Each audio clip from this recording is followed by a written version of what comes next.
speculation, just the info you need. That's your KBLA Sports Minute. I'm Ray Richardson.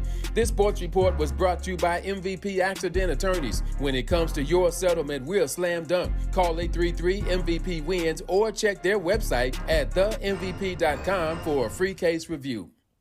When you're the victim of a car accident, hiring the right law firm can be the difference between a rewarding settlement and striking out. Call the pros at MVP Accident Attorneys at 833-MVP-WINS for your free consultation. Call on me, your MVP. All I need is one mic. With a KBLA Talk 1580 editorial, I'm Tavis Smiley. Over the course of this year, I have delivered a number of editorials about the troublesome case of LA City Councilman Mark Ridley Thomas. In each editorial, I laser focused on three bedrock principles of our democracy: due process, the presumption of innocence, and fundamental fairness. The recent settlement of Ridley Thomas's compensation claim is a major victory for due process, the presumption of innocence, and fundamental fairness, to which we are all entitled. This settlement represents a tacit acknowledgement by the city of Los Angeles that City Controller Ron Galperin, aided and abetted by City Attorney Mike Feuer and former City Council President Nuri Martinez, who was forced to resign in disgrace, excessively abused their power.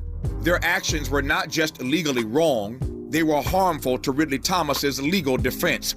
You cannot accuse an individual, take away the seat to which they were duly elected, their health care in the midst of a pandemic, I might add, their pension and their salary, then tell them that while they are suspended, they cannot earn outside income, and somehow expect that they will have the resources to fight and defend their good name.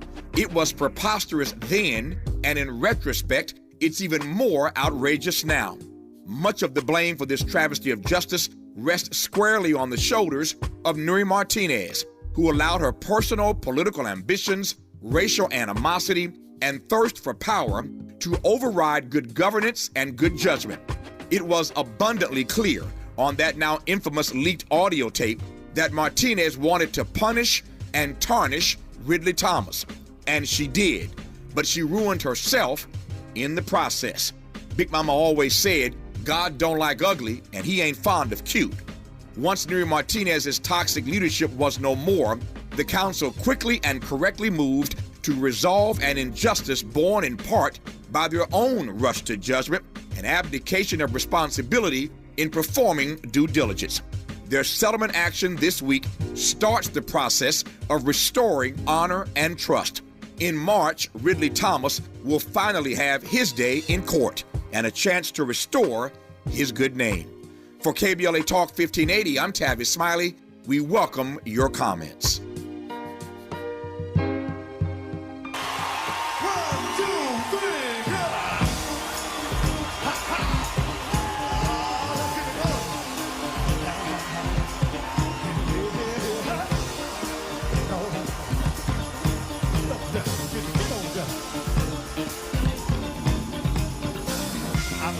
Try to keep it coming.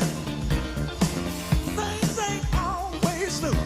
Oh, but I'll be alright as long as I can find the groove. Yes, I will. Yeah.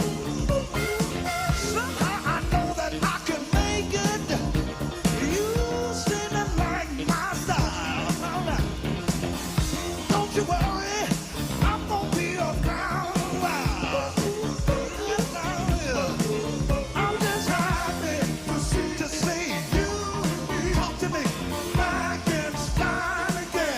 Live from Leimert Park, USA, I'm Tavis Smiley, and you're listening to KBLA Talk 1580. So glad to see you and me back in stride again. Our phone number, 1-800-920-1580. 1-800-920-1580. All of our socials can be found at KBLA 1580. Let me also invite you to download our app right now at KBLA 1580. Download our app and take us with you anywhere in the world and listen to us in real time, but only if you download the KBLA 1580 app right now. Should you miss us any day in real time, check out the podcast of our program by going to the app, the website, Anchor, Spotify, Apple, so many places to get the podcast of this program and listen at your leisure should you miss us any day in real time. But I am delighted to have you along live with us today for the next 3 hours. You can also watch the live stream of this program by tapping the KBLA TV icon on our app or by going to our YouTube channel. Let me also invite you to follow me on Facebook and Instagram at The Real Tavis Smiley and get Twitter updates at Tavis Smiley. Another great show on tap for you today in our second hour. Although traditional therapy can be beneficial for people who are trying counseling services for the very first time, it might actually be inadequate for others who might need an oppression-focused approach. Black and brown folks in particular cannot just think their way out of racism and oppression. To believe so, I think it's fair to say is simply myopic and, for that matter, Eurocentric. Considering how many facets of our lives have been in some way, shape, or form colonized, it's not all that shocking then to realize that therapy itself has fallen victim to colonization. We will talk about decolonizing therapy with clinical psychologist Dr. Jennifer Mullen in hour 2. In our third hour, when Kevin Powell's elderly mother became ill, he returned home every week to take her grocery shopping. Walking behind her during those trips, Powell began to hear her voice, her stories, and her language in a new way, examining his own healing while praying for hers. The acclaimed author, journalist, activist, and filmmaker will join us live in studio today in hour 3 to discuss his latest text, Grocery Shopping with My Mother. But in this first hour today, let's talk politics with HuffPost reporter Paul Blumenthal, who I am pleased to welcome back to this program. Paul, how are you today, sir? I'm doing well. Thanks for having me on again. It's good to have you back. Thanks for your time. Glad we got the hour. So much to talk about vis-a-vis politics in this first hour. Let me start with this. A new survey, new poll out that finds that a majority of Americans, get this, a majority of Americans don't want Biden or Trump to run again in 2024. What do you make of it? Are you surprised by the results? I guess I'm not terribly surprised by the results. I think that, Donald Trump has always been fairly unpopular ever since he first ran for president beginning in 2015. After a lot of everything that he's done, which is a lot, from, trying to overthrow the government that was elected for Joe Biden, to taking confidential documents to his Mar-a-Lago resort, and, many other things, continuing to deny the election of 2020 and other elections ongoing. It's understandable that people are continue to be, getting sick of him. Mm-hmm. As for Joe Biden, it's a difficult thing because he's done a lot for the Democratic Party, probably more than a lot of people thought he could do with the very slim majorities he had in Congress. Mm-hmm. But at the same time, he just turned 80 years old. Donald Trump also in his upper 70s. It would be the oldest presidential election in history. Again, older than 2020, which was the oldest presidential election in history, right after 2016, which was the oldest presidential election in history. So, I think age is a lot of the driver of this, that people, want to see a new generation take on the presidency. You had Barack Obama, who was a young man, become president, and then it's become, 70s, 80s, people in charge. This is totally out of the norm for most of for all of American history, actually. So, I understand that there are some people who want to see politics turn the page to the next generation. Yep, I get that too, and yet I want to push back, and only because I'm trying to get the best out of you and see how you rock with this. So Joe Biden isn't the only person in Washington who's running stuff who's 80. Nancy Pelosi was Speaker of the House, and to your point, Joe Biden has done, in many respects, remarkably well getting things on his agenda passed, despite the slim majority that he had. Nancy Pelosi just stepped aside as Speaker. She's above 80. Steny Hoyer is not a spring chicken. James Clyburn is above 80. So the top 3 people running the Democratic Party on the House side, again, none of them are that young. Maxine Waters, chair of the House Finance Committee, is in her 80s. And on the Senate side, McConnell, none of these guys are particularly young. And again, I'm not naive. I get it's the presidency. But there also comes along with age wisdom, know-how, And I wonder sometimes whether or not, and I'm just playing devil's advocate here, I wonder sometimes whether or not there's a bit of ageism in our critique of Biden. Number one, what do you think of that? And number two, again, I understand they're not the president, but he's not the only person in Washington who's been running things and doing quite well who's above 80. Yeah, I mean, I think that that's definitely the case. But as you noted, people like Pelosi, Hoyer, Clyburn have, they've taken the moment to step aside for a new generation. Hakeem Jeffries stepping into, Democratic House Party leadership, probably the next Speaker of the House if Democrats win control back.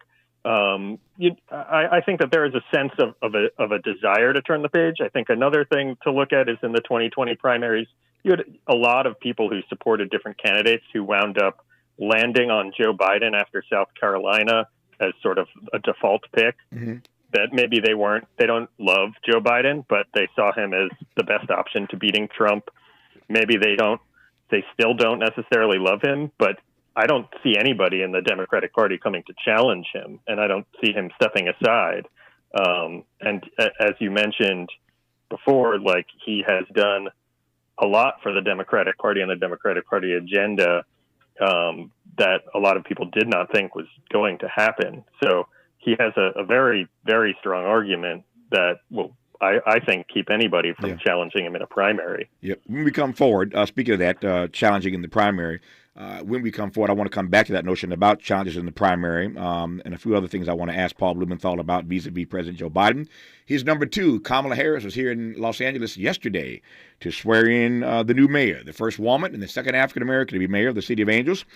Karen Bass is now officially, she's at the office right now. She's officially the mayor of the City of Los Angeles. Congratulations, Karen Bass. We'll talk about that and some other items as we talk all politics in this hour with HuffPost journalist Paul Blumenthal, who's on KBLA Talk 1580. We've got a lot to talk about. Good thing we've got 3 hours. More of Tavis Smiley when we come forward. Special Needs Network Incorporated, together with Assemblymember Isaac Bryan, cordially invites you to Christmas Care Exchange in the Park, Sunday, December 18th from 11 a.m. to 2 p.m. in Lamert Park, located on 43rd Place in Crenshaw. Experience a day of giving, love, community, and support. There will be celebrity guests, arts and crafts, resource fair, and more. Come take a picture with Santa. Enjoy the DJ. This is a free event open to the public Sunday, December 18th, 11 a.m. to 2 p.m. Don't miss the Christmas Care Exchange in Lamert Park, located on 43rd Place in Crenshaw. This is the season of giving, and the Special Needs Network, together with Assemblymember Isaac Bryan, wants to bless you Sunday, December 18th, 11 a.m. to 2 p.m. There will be toys for all kids up to 18 years old. Children must be present. See you Sunday. Thanks to our sponsors, Let's Behold, The Butterfly Effect, and SEIU 721, State Council on Developmental Disabilities, Niagara Water, Lakeshore Learning, Puck Schools, Crystal Stairs, Beach Cities, Beta Gamma Nu, Casa Lopez, and Los Fabulocos. Have you been court ordered to take parenting classes? Call 323-804-8469 for a free class. That's 323-804-8469. February 6th, courtesy of Strengthening the Black Village, a nonprofit organization. Did you know it pays to drive electric? With government rebates, you'll save thousands on the purchase of a new or used EV. And the more you drive, the more you'll save, both on fuel and maintenance far into the future. Start seeing savings today. Learn more at ladwp.com/EV. That's ladwp.com/EV. With one of the best savings rates in America, banking with Capital One is the easiest decision in the history of decisions. Even easier than choosing Slash to be in your band. Next up for lead guitar. You're in. Cool. Yep, even easier than that. And with no fees or minimums on checking and savings accounts, is it even a decision? That's banking reimagined. What's in your wallet? Terms apply. See CapitalOne.com/bank for details. Capital One N.A. member FDIC. Where do holiday happenings take over every aisle? Lowe's, actually. Right now, you'll save big on everything you need for the holiday season. Get up to 50% off select pre-lit Christmas trees and holiday living LED string lights. Plus, save on your gift list with up to 50% off select tools and accessories. The holidays are here, and so are the savings. Only at Lowe's. Offers valid through 12/14. Selection varies by location while supplies last. Conversations that matter. You're listening to Tavis Smiley on KBLA Talk 1580. Our guest is Paul Blumenthal. In this hour, we're talking all politics with the journalist for HuffPost. So I mentioned before that break, Paul, that Kamala Harris was in town yesterday swearing in Karen Bass as the first woman to be mayor of the city of Los Angeles. And Gavin Newsom, the governor of California, everybody was at the swearing in yesterday. And Governor Newsom was there. I'm not sure how Karen Bass really feels about Gavin Newsom right now. He refused to endorse her. He didn't endorse anybody in this campaign between her and the billionaire challenger Rick Caruso. She had to fend off a $100 million plus frontal assault against her, which we'll talk about in a second, about money in our politics, and she did it successfully. So again, now she is the chief executive officer of this city. But Gavin Newsom said during the campaign, they're both friends of mine. Now, granted, people were upset about that. Many people were, including yours truly, because Caruso literally, the moment before he decided to run, changed his party affiliation to Democrat.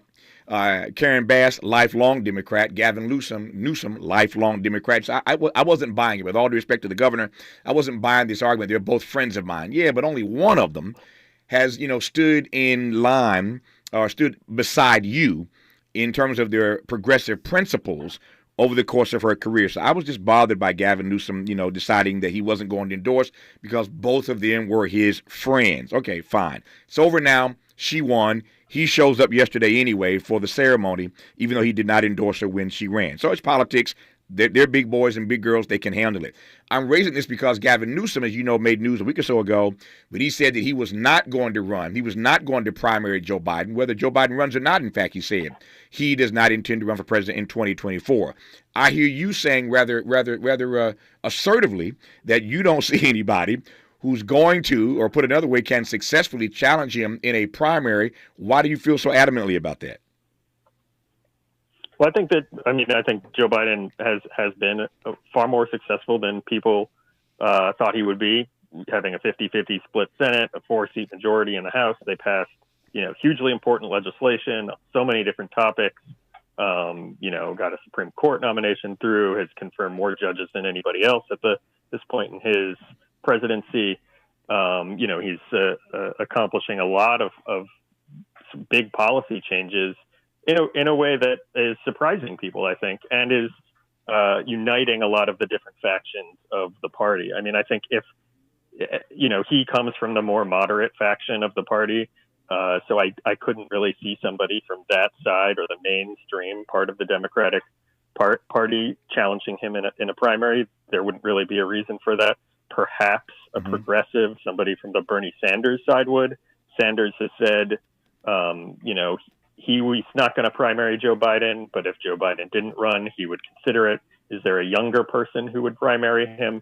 It doesn't really seem like anybody wants to put their neck out there and lose badly in a primary. Things would be different if he said he wasn't going to run, but there is no real indication of that at this point. Well, to your point, as you well know, as a student of history, Ted Kennedy, then senator, challenged Jimmy Carter the last time a Democrat president has been challenged in a primary. Ted Kennedy primary Jimmy Carter. It got ugly. It was just a vicious and nasty bloodletting. Jimmy Carter came out on top, but I wouldn't say that that if Joe Biden were primary, that person would necessarily lose big time. I'm not sure about that, but you are. Tell me why you believe that. I mean, I think it would just depend on who ran and if there are any changing circumstances in the next year. Right. Big things can change. LBJ, won huge in 1964. Then the Vietnam War kind of knocked him out of the renomination in '68. Carter and Kennedy, the situation more. Carter was a very unsuccessful president and disrupted the entire Democratic Party, the congressional party, who really disliked him, right, leading to Kennedy challenging him. Here, I think that the party is fairly united and supports a lot of what Biden is doing. there isn't much dissension. I mean, there's far more dissension on the Republican side against each other over, should Trump be running again? Should it be DeSantis? Should it be somebody more moderate? I see more division on the Republican side than on the Democratic side. So, I mean, if somebody, say a progressive, lesser known than Bernie Sanders, runs against Biden, I just don't see them doing as well as somebody would be doing if Biden were less popular in the party. Yep. It may very well be the case that Joe Biden does not get primaried. I'd like to avoid that bloodletting, but it may be that he doesn't get primaried, Paul. But it raises another question to my mind, which is when you look at all these polls and you see the same stuff I see every day, whether it's the Washington Post, New York Times, there have been a number of polls that have been done over the last few months that have drawn the same conclusion. I'm talking specifically to Democrats. Every poll that I've seen over the last few months suggests that Democrats themselves do in fact have some concern about whether or not Biden ought to be their nominee in 2024. And every poll that I've seen, again, from the Washington Post to the New York Times, says that a majority, the numbers vary depending on the poll, as you well know, but the majority of Democrats polled by these institutions, these papers, have said that they would prefer to see somebody else as their standard bearer in 2024. Here's what I'm getting at. Even if he doesn't get primaried, and you don't believe he's going to be primaried, I'm not sure he will be either, but even if he doesn't get primaried, if those polls have anything behind them, it could very well be that Democrats are unenthusiastic about re-electing Joe Biden. And as you well know, and I've said many times on this program, sometimes communities lose elections by the margin of their absence at the polls. They just sit it out, and they lose by the margin of their absence at the polls. So he might not get primaried, but if these polls continue to show the same thing, that Democrats are concerned about him being top of the ticket in 2024, might that lead then to a lack of enthusiasm? And if that happens, no matter how much disarray there is on the other side, and you're right about that, who knows at that point, Paul? Mm-hmm. Yeah, I mean, I think that's definitely a concern for Democrats to see those kind of numbers, and for Biden. There was a similar concern, of course, for the midterms that just happened, where the incumbent parties normally does poorly because of poor enthusiasm among their supporters. And this time around, more Republicans turned out than Democrats, and yet Democrats still did very well for a midterm. But only lost the House. Yeah, but primarily because, as you know, they had so many bad GOP candidates running. Even Mitch McConnell said that. Well, I mean, I think that I don't really see the Republican Party necessarily changing very much going into 2024. You could have a similar issue where Democrats want to turn out for Biden in opposition to whoever the Republican is. I mean, I think that's a big driver of our politics. Of course, the enthusiasm drops and rises could be different depending on different communities. I mean, one thing that we saw in both 2020 and in 2022 were drops in enthusiasm in a lot of urban Black communities for Democrats. I mean, you had Mandela Barnes running in Wisconsin, who lost by about 1%. And, a lot of that may have been driven by low turnout in his hometown of Milwaukee. Yeah. And so, I mean, there is something there that Democrats have to deal with, where the low enthusiasm may not be coming across the board, but of Democratic voters, but from certain Democratic communities, including key communities like Black people. Yeah, to your point about Mandela Barnes and Black people, he's the person I felt the most sympathy and empathy for in this last campaign. To lose by 1 percentage point, and the data is very clear here that he lost in part because his hometown of Milwaukee did not turn out as they should have or could have to give him that victory. It's just, I know he must be having a lot of sleepless nights even since Election Day, to be that close to winning and to lose because your hometown, and oftentimes Black people in this case, didn't show up to vote. And it hurt his chances. I think of Tom Bradley, who I work for. Speaking of the mayor of this city, Karen Bass, the second African-American today now, as mayor of the city of Los Angeles. Tom Bradley was the first for 20 years. Many people know, of course, listening to this program, that I had the honor of working as a young man for Tom Bradley. And it's never lost on me that Tom Bradley lost being governor of the state, by less than 1 vote per precinct. Not even but by less than 1 vote per precinct. Tom Bradley lost out on being governor of the state of California. Those are the kind of numbers that, again, just I don't know how you get past that. Life does go on, obviously, but I'm praying for Mandela Barnes because that result was just way too close. And again, to think that your people at home didn't turn out in Milwaukee to put you across the finish line is problematic. The other thing, though, that I want to get to that you said something a moment ago that I want to come back to about 2024. And that is your point that you don't see much difference between how the Republicans are going to operate in 2024, given how they operated in the midterms. And I want to push back on that because one of the reasons they lost so big, as you know, Paul, is those bad candidates that they had running in states, including Herschel Walker in Georgia. But as you also know, many of those bad candidates, most of those bad candidates were on the ballot because a guy named Donald Trump forced them on the ballot. He was able, with his popularity, to get a lot of bad candidates on the ballot. I'm not sure Trump is going to have that sway in 2024. So tell me why you believe that we're going to see a repeat in 2024 of what we saw now with a bunch of bad candidates if Donald Trump doesn't have the sway then that he had this time around. Yeah, I mean, I guess what I look at is, who the Republican Party's base voters are and what they want. And the party seems to be very connected to its base, which is increasingly sort of detached from the mainstream priorities of American politics. And you look at what the new House majority is going to do, holding hearings to defend January 6th defendants, saying that they're political prisoners, holding hearings on Hunter Biden, trying to, put Anthony Fauci in prison. I mean, these are bizarre things to be pursuing at this moment in American politics, unless you're just trying to destroy your opponents. And I will turn off a lot of voters. As for the presidential field, people are saying Donald Trump is falling in the polls, which he is.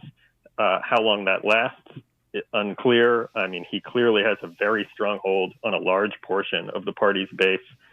He's not going anywhere. And even if he does somehow manage to lose a Republican Party primary, what does he do then? I mean, we haven't seen him gracefully lose and walk away from the stage and endorse someone else yet. I mean, can you even imagine him doing that? No, I cannot. And speaking of Donald Trump, when we come forward after news, traffic, and sports, Democrats now have access to 6 years of Donald Trump's tax returns. They have it now.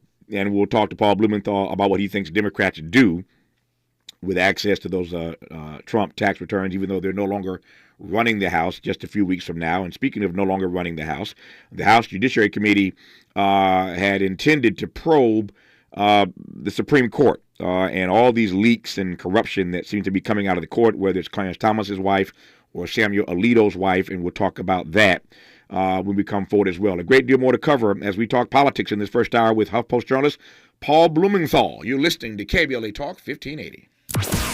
Be sure to like and follow Tavis Smiley at The Real Tavis Smiley and get Twitter updates at Tavis Smiley. The conversation continues when we come forward. I'm Ray Harris, and here's the latest from the Black Information Network. African-American Karen Bass is now the mayor of Los Angeles. I will start my first day as mayor at the city's emergency operations centers, where my first act as mayor will be to declare a state of emergency on homelessness. Bass was sworn in by Vice President Kamala Harris on Sunday. Bass is now the first woman and second black person to lead the city of Los Angeles. Gas prices keep falling. AAA reports the national average price for a regular is down a penny today to $3.26 a gallon. The cheapest gas in the country is in Texas, where the statewide average is $2.69 a gallon.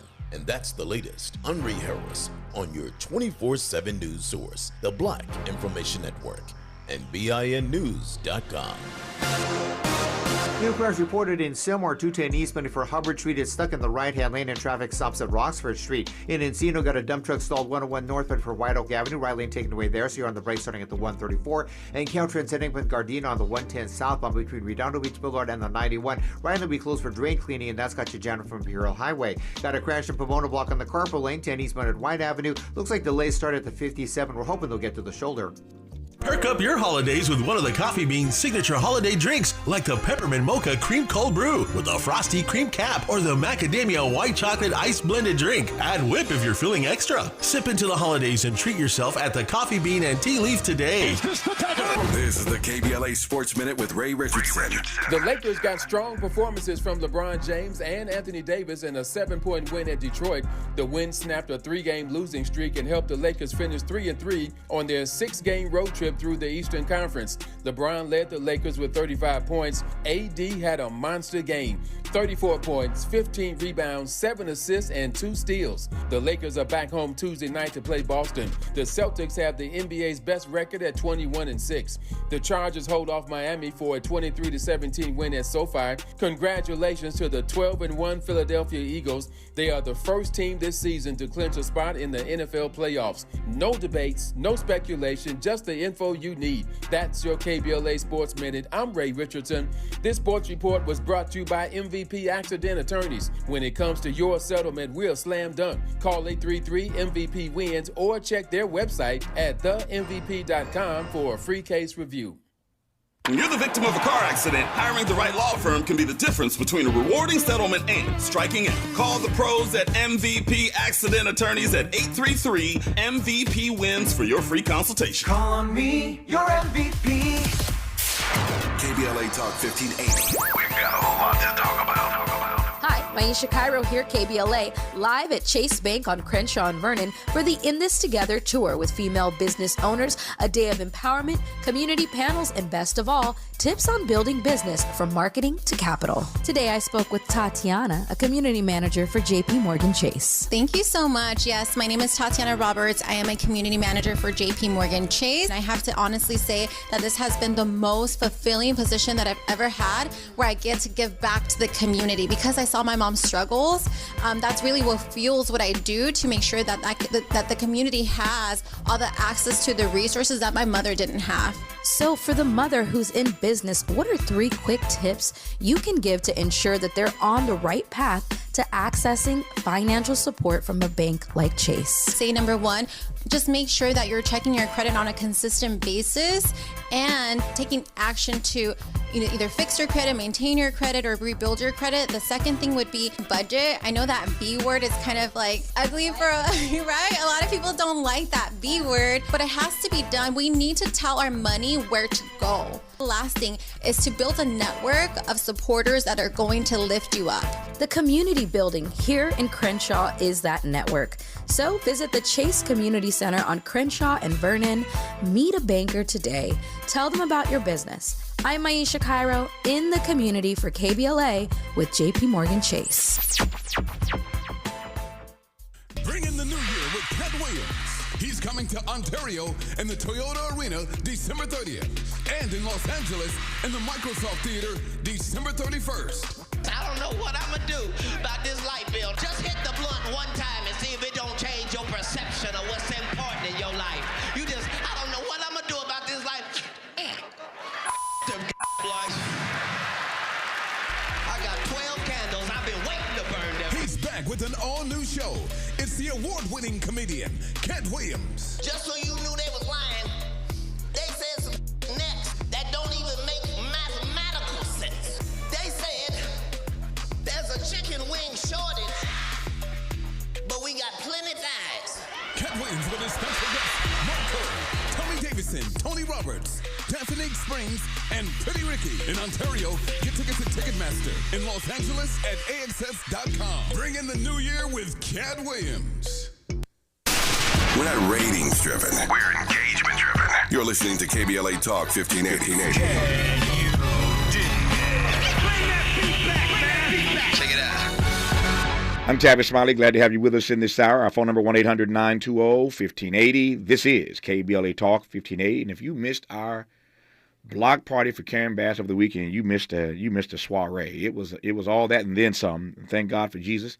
The rain stayed away until Sunday. People had to deal with that going to the inauguration. But Saturday we had a party, and I want to take a moment right quick to thank all the black elected officials who showed up to celebrate with us this weekend. Of course, we want to thank Karen Bass the now mayor, then the mayor-elect, but now the mayor, who came and hung out with us for a good while on Saturday, and the community had a chance to celebrate her. I certainly want to thank Brian McKnight and Guapale and Club Nouveau, who came and turned it out with some amazing performances. It was just a great time. And all those persons who helped sponsor this event last weekend, thank you, thank you, thank you. And most important, to the community who came out by the hundreds to celebrate Karen Bass and wish her well in her journey, which begins today as the mayor of the City of Angels. So thank you to everybody who had a hand in making last weekend, especially my staff of talent here at KBLA Talk 1580. It was just an amazing, amazing gathering in the community last weekend for Karen Bass. One of my favorite things. If you go to any of our socials, go to any of our platforms, you'll see it. There are just tons of great photos, tons of great video. We live streamed this over the weekend.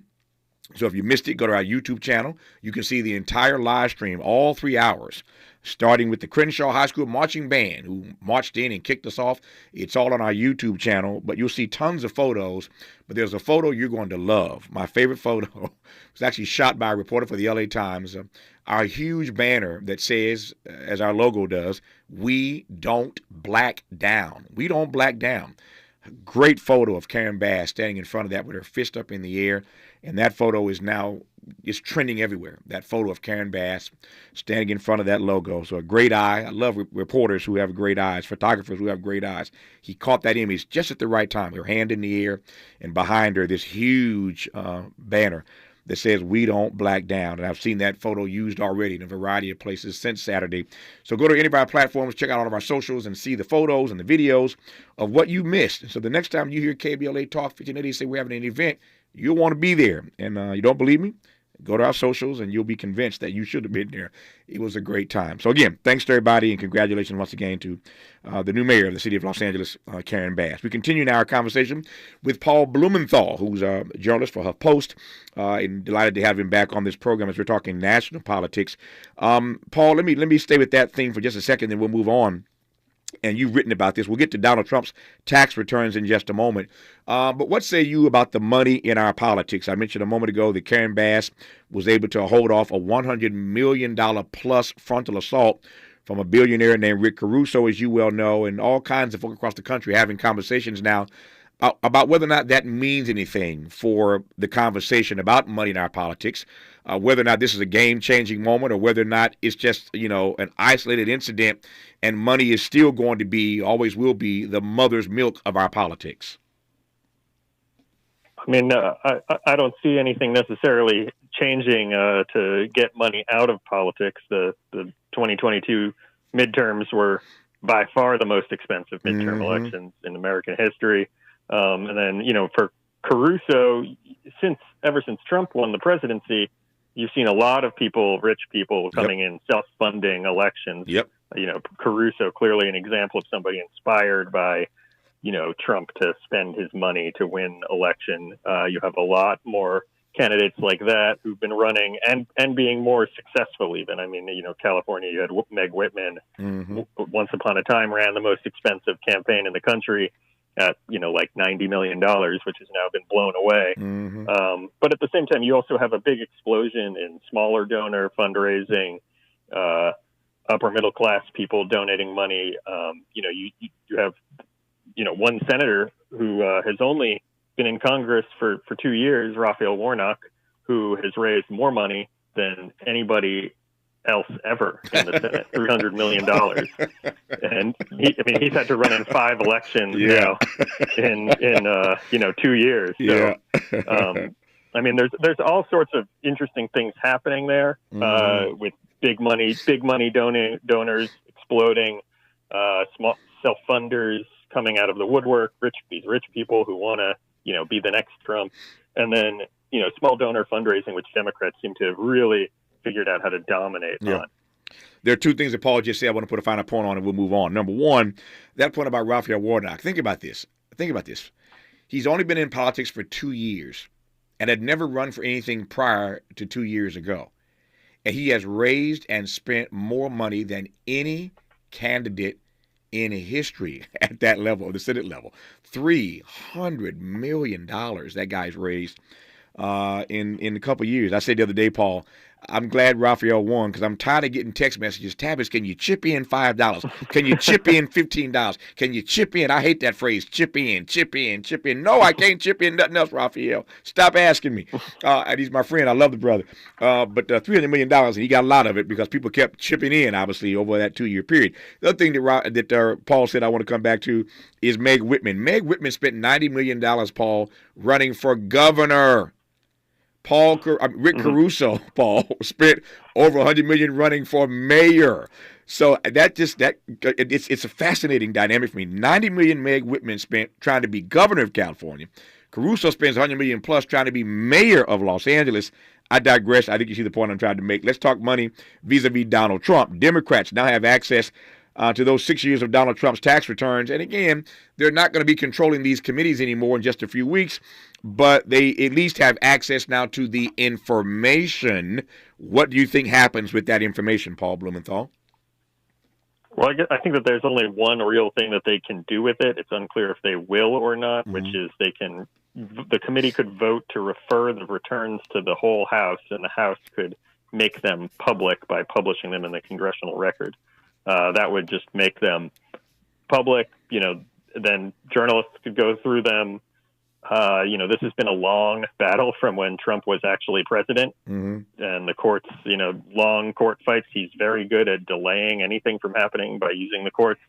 So at this point, it's sort of unclear what could really be learned from this that we don't already know. The New York Attorney General, Tish James, brought this lawsuit against the Trump organization claiming tax fraud and, so many other things. And he was recently, not him, but the Trump organization was found guilty on multiple charges of fraud, breaking the law, lying about how much money they had, lying to get loans, all of these kinds of things that, we knew that Trump was involved in.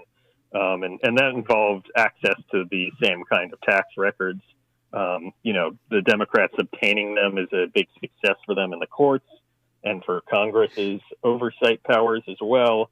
And it could provide more public information on what was actually in Trump's taxes that he never released, the first presidential candidate to not do so since Richard Nixon. Yep. We know this is exactly what Trump is going to do. I want to ask you, Paul, how you think it's going to play, how it's going to play. And that is that, as he's on this campaign, and we know why he jumped out early, trying to get in front of these indictments, earlier than anybody who's ever announced running for president, by the way.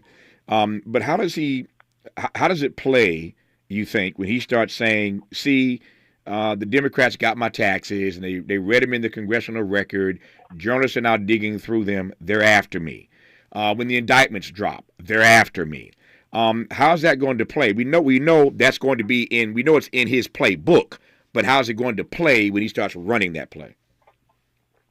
Yeah, I mean, it's a good question because, traditionally in politics, when somebody gets indicted or, there's a huge investigative story into them that blows up their whole self-narrative about themselves, being successful or not being a liar or a fraud, that usually hurts them. But as we've seen with Trump, often this helps secure support from his base, who he's sort of attached to through this mutual sense of victimization. And, him being attacked, as he always says, like, they're after me because, they want to hurt you to his supporters. And, I'm the one standing in the way of them hurting you.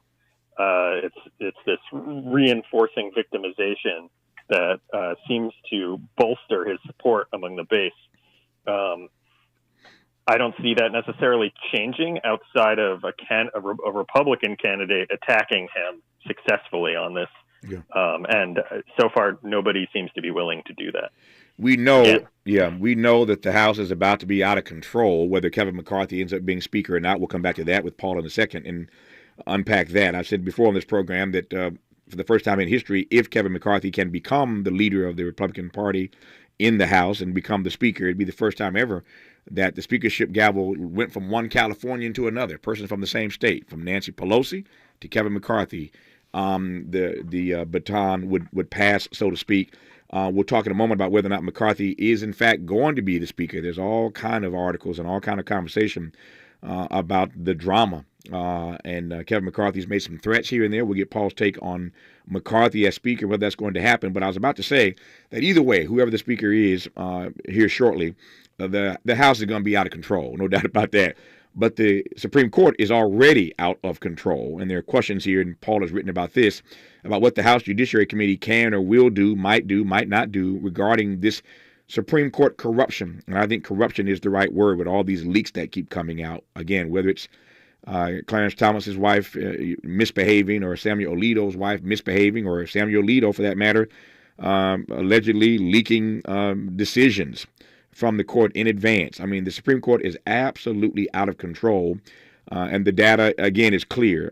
They have the lowest ratings ever. Nobody seems to trust the Supreme Court anymore, and that's dangerous, I think, in a democracy. So a great deal more to talk about when we come forward. Paul Blumenthal of HuffPost on KBLA Talk 1580. This is KBLA Talk 1580, where truth prevails. The tricky station is down the dial. Black music and entertainment OGs still making moves. Maisha Cairo here with your K-Black Minute News. First stop, Bobby Brown announces upcoming world tour with New Edition in 2023. Ricky Bell, Michael Bivins, Ronnie DeVoe, Ralph Tresvant, and Bobby Brown. According to Brown, the group's bond is too strong to permanently break. In other news, Gladys Knight is awarded with Kennedy Center honors from President Joe Biden. The 7-time Grammy Award winner Gladys Knight, 78 years old, received the Kennedy honors for her contribution to the arts. And if you didn't know, the Empress of Soul will soon be releasing a scripted miniseries about her life that she is executive producing. And last stop, Mike Tyson and Ice Cube sit down for a chat, and Ice Cube reveals that he's doing what he can to regain control of the Friday franchise to, quote, make the fans happy. That's your K-Black Minute News. I know you wanna leave me, but I refuse to let you roll. Ain't Too Proud is a celebration that brings the audience to its feet. Ain't too proud to beg, as you know it. The Grammy-winning songs, the Tony-winning movies. Ain't Too Proud, the life and times of the Temptations. Returning to the Amundsen December 13th. Tickets at AmundsenTheater.org. KBLA Talk 1580 invites you to join us in celebrating the season of giving by being part of the solution. As we enjoy great food, family, warmth, and well wishes in whatever our festive tradition may be, we share the beauty of the season by reaching out to the less fortunate. Please help us to help others with the KBLA Cover the Houseless Cozy Community Coat and Blanket Drive. All you have to do is drop off new or clean, gently used winter coats and blankets in the KBLA lobby during business hours, now through December 20th. All of the coats and blankets will be donated to unsheltered individuals and families experiencing houselessness. Simply bring your donation to 4434 Crenshaw Boulevard in Los Angeles, near Vernon Avenue, from 9 a.m. to 5 p.m. weekdays. That's 4434 Crenshaw in historic Leimert Park. During the holidays and every day, let's remember, we keep us safe. We keep us warm. We are the safety net, and together we can cover the unsheltered. Get caught up in the spirit of the season, the spirit of love. Make a difference with your friends at KBLA Talk 1580. Interrogating your assumptions and expanding your inventory of ideas. Let's get back to Tavis Smiley on KBLA Talk 1580. Paul Blumenthal of HuffPost, you've written about this, sir. Talk to me about the Supreme Court being out of control. Obviously, no code of conduct rules exist for the Supreme Court. We see these leaks that keep coming out. The House Judiciary Committee under Democrats wanted to probe this Supreme Court corruption. Now that Republicans are about to take over, no matter who the speaker is, which we'll get to in a second here, where do you see this going or not going, as it were? Well, I think, the House Judiciary Committee held a hearing last week into this allegation that Samuel Alito leaked the outcome of his 2014 decision in the Hobby Lobby case, which related to Obamacare and the provision of birth control by corporations for free, coverage of that by corporate health plans. And, they had the Reverend Rob Schenck come and testify, who's this guy who ran a lobbying campaign targeting the conservative justices, trying to get them to issue stronger anti-choice decisions. And through that campaign, he had supporters try to ingratiate themselves with the conservative justices, one of whom became friends with Alito and his wife. And from there is where the leak allegation was made that he had leaked the outcome to Reverend Schenck's supporter, which helped them run their PR campaign when the decision came out. The conservatives and Alito have vehemently denied this. Reverend Schenck, who has switched sides, he was a rabid anti-abortion activist, is now more moderate in his politics, testified under oath that he said, I did receive this information. All of my allegations are true. So he's willing to say that under oath, and detailed elements of his lobbying campaign. Now, where does this go next? The House Judiciary Committee will now be under the control of Jim Jordan, Republican from Ohio. Unlikely, to say the least, that he's going to follow this lead. But thanks to Senator Warnock's victory in Georgia in the runoff election, Democrats will now have a real majority in the Senate. And that means that their committee structure will now allow them to issue subpoenas without any Republican support. So the Senate Judiciary Committee is where the action will take place on this in the future. And Senator Sheldon Whitehouse, who's been very strong in criticizing the Supreme Court on these issues, is the lead of the subcommittee that covers the courts. So, I expect there to be more hearings on this in the future in the Senate. Our remaining moments with Paul Blumenthal when we come forward on KBLA Talk 1580. The station you turn to when you've had it up to gear with cultural incompetence. KBLA Talk 1580. Ho, ho, ho. KBLA Talk 1580 wishes you a happy holiday and wants to bless you with one night only. A Wonder Winter's Night presented by Stevie Wonder's House Full of Toys benefit concert. Saturday, December 17th at Microsoft Theater. Download the KBLA Talk 1580.com mobile app to enter to win a pair of tickets. This has been a community call to action brought to you by KBLA Talk 1580. When you're young, life is full of choices. Don't let opioids like highly addictive and deadly fentanyl take away your life with just one wrong pill. Addiction is a disease that can affect anyone at any age. But there is a choice to get help for this disease. Find medically proven treatment options, including virtual, at choosemat.org. KBLA Talk 1580. We've got a lot to talk about. KBLA Talk 1580, reminding you, when we fight, we win. Central CSO organizes for the rights of the undocumented, quality public education, and supporting in solidarity other communities seeking social justice.